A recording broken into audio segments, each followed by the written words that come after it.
Welcome to the Ocular, my private study. We can speak here without fear of being overheard. I have much to explain, but the truths which I must touch upon in doing so would cause only distress and confusion to the people of this world. Pray keep that in mind. Now, I am sure you are desperate to know the fate of your fellow scions. To put it simply, they are here in the First. Their arrival, however, was not as recent as you may imagine. Here, time flows at a different pace from that of the Source. In the space of a single hour in your home world, an entire year might pass in the First, and the reverse could also be true. The pace fluctuates without rhyme or reason, and it cannot be predicted. That said, we seem to be entering a period of near equivalence, and thus, for the moment, you need not overly concern yourself with the passage of time.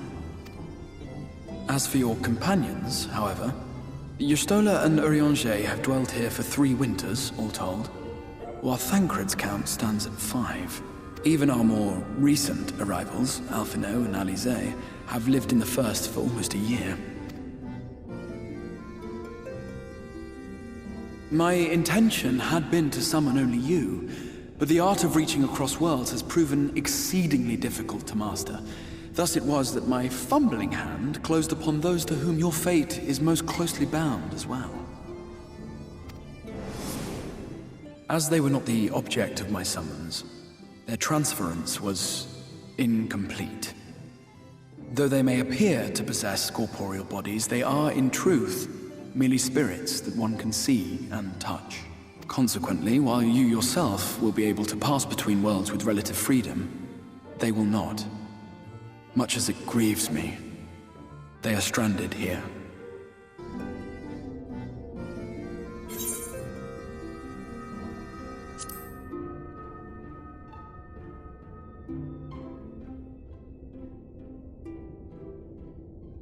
We spent every waking hour searching for a way to reverse the summoning. In the beginning, at least. As you may have surmised, however, our efforts met with little success. And then we all but abandoned the endeavor once Urianger shared with us the vision he had witnessed during his journey through the rift. In that chaotic no-man's land between realms, time and space warp and blend in unexpected ways. What Urianger saw was the future, that which would one day come to pass. In his vision of tomorrow, the First was rejoined with the Source. This collision of worlds brought about the 8th umbral calamity and the deaths of countless multitudes. Amongst those who perished, Urianger clearly saw the fall of the Scion's mightiest champion. He watched you die.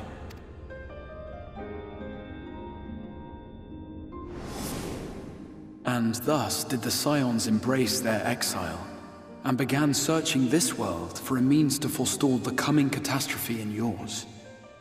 Their souls are stranded in the First, yes, but they have fought on, desperate to save their home and you from destruction. Nor have their efforts been in vain, for it was they who finally established that the elimination of the Sin Eaters will indeed serve to prevent the calamity. Considering these circumstances of our meeting, you would be forgiven for doubting my version of events. And so, before all else, I would suggest you track down your comrades and hear the tale from their lips. I shall of course be happy to assist in these reunions, and you need not make any decisions regarding your involvement until you are certain of where you stand. Meanwhile, I promise I will not rest until I have found a way to help your friends return home. What say you? Have I earned your trust for the moment, at least?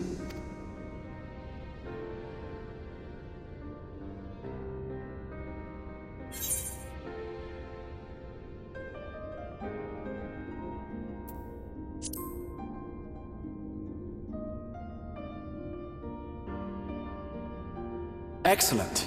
You will not regret this. With that settled, we shall have to see about getting you ready for the road.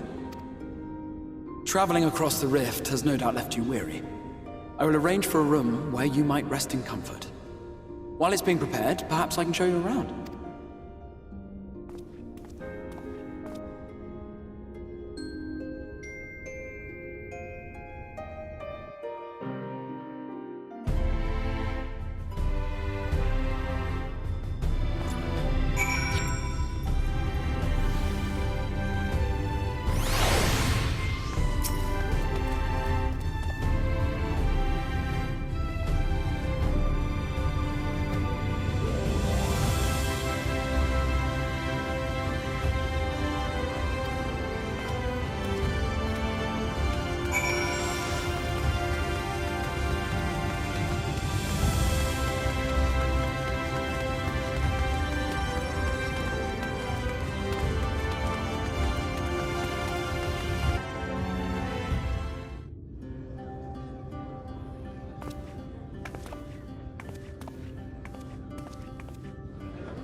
This is the Musica Universalis, the commercial heart of the Crystarium.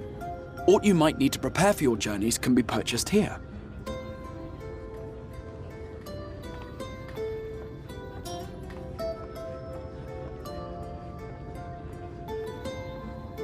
Ah, yes. You must be curious about the currency.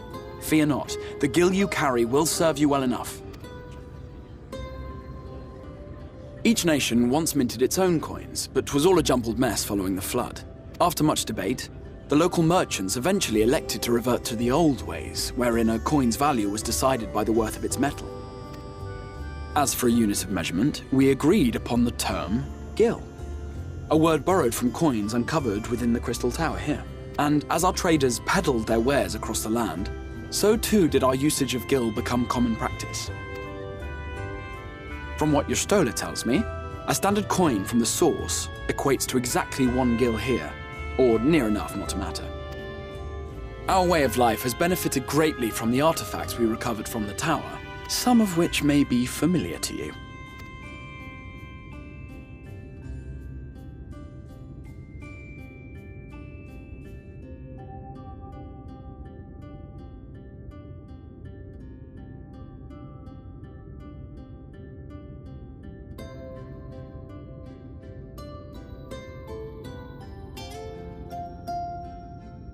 But I fear it would not be practical for us to provide everything to which you are accustomed. You shall need a means to access the commodities of your homeworld. Avan Kerm Sin? Yes, I'm here! Of course I'm here! What amusements do you have for me today?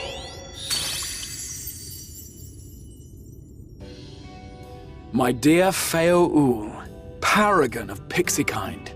For you, I have the most vital task. This fine lady is a friend from a distant realm, and we have need of a means to ferry things back and forth from her home.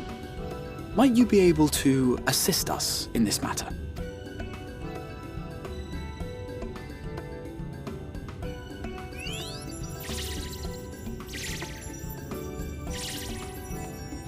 You came from beyond, didn't you? From beyond the rift? How then you did? You've the heart of a pixie, you do. After careful consideration, I have decided to grant you my assistance. Make a pact with me and the fun can begin. But answer me this, traveller. Did your garments come with you when you crossed over? Your teeth? Your nails?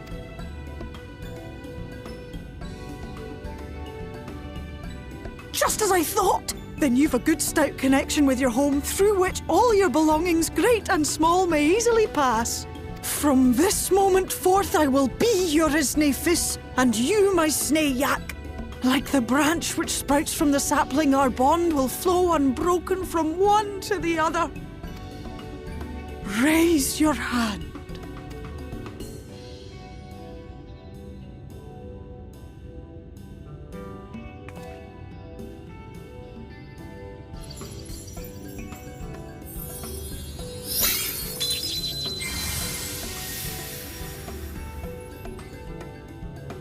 Tis done. We are bound now, dearest sapling. Come then. Make your request. Tell me your desire. I wish to visit this world of yours. Mayhap her message to your friends in the source to inform them of your safe arrival.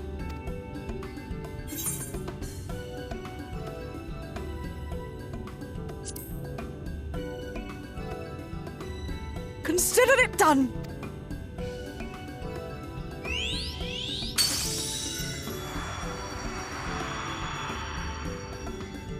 As you heard, that was Feo Ul of the Pixies.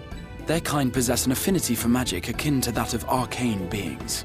They rarely show themselves in populated areas, but Feo is insatiably curious even by pixie standards, and seems to have taken a liking to the Crystarium. Right, we were going to organize a room for you, weren't we? Come along.